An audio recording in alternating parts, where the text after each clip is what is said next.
welcome to my apartment and my calculus homework apparently. I am going to be doing my Pan Those Eyeshadows intro for 2021, so I'm super excited about that.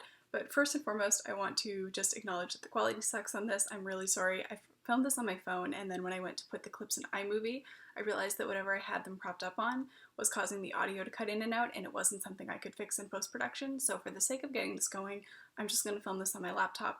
But having said that, I do have a tripod coming next week, so I'll be back to better quality soon. But anyway, so I am going to be doing Pan Those Eyeshadows in 2021, which I am super excited about. So this project was started, I believe, in 2017 or 2018 by Lexi, and she is doing it this year, so I will have all of that linked in the description. But I'm going to be doing a slightly different take on this. So what I've done is I put all of my eyeshadows into an Excel spreadsheet, and then I just have each of them numbered, and then I just drew 5 random numbers using the random number generator. So I am going to be showing those in a second, but first I'm going to talk about like my sort of guidelines for myself throughout this. So basically I'm going to be giving myself the option to roll things out after 30 uses. That's basically just so that if there are any colors that I'm not enjoying using, if I've gotten to 30, I can roll them out and roll something else in. Having said that, if I hit 30 uses and I still haven't hit pan, but I feel like I'm close and I want to keep going, I will obviously do that. As of right now, I'm not going to be panning any dark colors, so no blacks, no really dark browns, nothing like that. That might change in the future, but right now I just decluttered the only palette of mine that has pans in it, so my pan percentage is now down to 0. So for right now, I'd rather work on colors rather than the darker shades. But having said that, next year, maybe the year after that, that stance might change. I will also not be panning anything that's too similar. So like if I were to roll in 2 golds or 2 bronzes, I would roll again. So that's again discretionary. Those are my general guidelines. So I have, because I've refilmed, I have already rolled and I will just be keeping that color story. This is what I'm working with and I'm actually not mad about it. This is Drip Drip from the Elf Earth and Oceans. This is Siren, also from the Elf Earth and Oceans, and this is Rock Bottom, also from the Elf Earth and Oceans.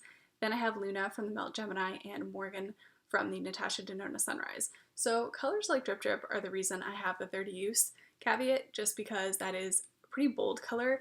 It doesn't swatch super well, and these are not the most pigmented, they're a little sheer, but it is this guy right here, so it's pretty bold, and it's not a color that I would normally reach for. I would say this is probably my least favorite shade in my collection, but if I'm going to take on committing to using a color like that, I would say online school is probably a good time for that to happen. Having said that, looking at my color story, I realized that I could probably use this as like a lower lash line or an outer third just to get some use out of it, and then I can feel good about that. And I've actually reached for Siren and Rock Bottom a lot. If you look at my palette, so Rock Bottom is this guy here. It's a pretty basic cool tone brown, but it is actually gorgeous and I've really enjoyed using it far more than I thought I would. It's probably one of my most used shades. So as you can see, it does have a pretty decent dip going, and so does Siren, which is this one here.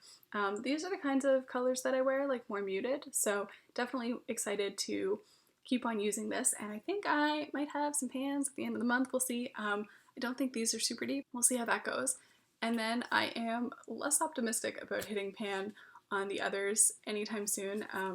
I love my Melt Gemini, but it's also pretty new, and Melt shadows are super pigmented, but I will say that Luna I think is going to make a good like everyday transition shade, and I like the fact that this and Morgan give me the option for some more warm tone looks as well.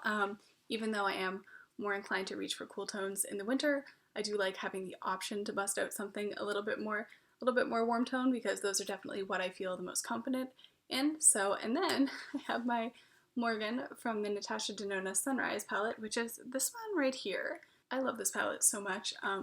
I was firmly in the Natasha Denona is too expensive camp, and then Sephora had a 20% off sale and I bought this, and yeah, no regrets. I am obsessed. So I'm really glad to have an excuse to reach for this, even though it's definitely more of a summer palette for me, but definitely super excited to get some more use out of this one. Again, this is pretty pigmented, and I've heard that the pans on these guys are fairly deep, so it's probably going to take me a while, but I could definitely see this being a hit 30 uses and continue on kind of shade, so we'll see how that goes. Later Katie here, just wanted to pop in and say that I am wearing some of these today. I couldn't decide if I wanted to go blue or not, but I've kind of missed the Sunrise palette, so I'm wearing Luna as a transition and then Morgan in the crease. So I am going to be doing updates for this probably around the second week of the month. I will be back hopefully with some progress in early February. I would love it if you would subscribe and join me, but thanks for watching, and hopefully I'll see you in the next one. Bye!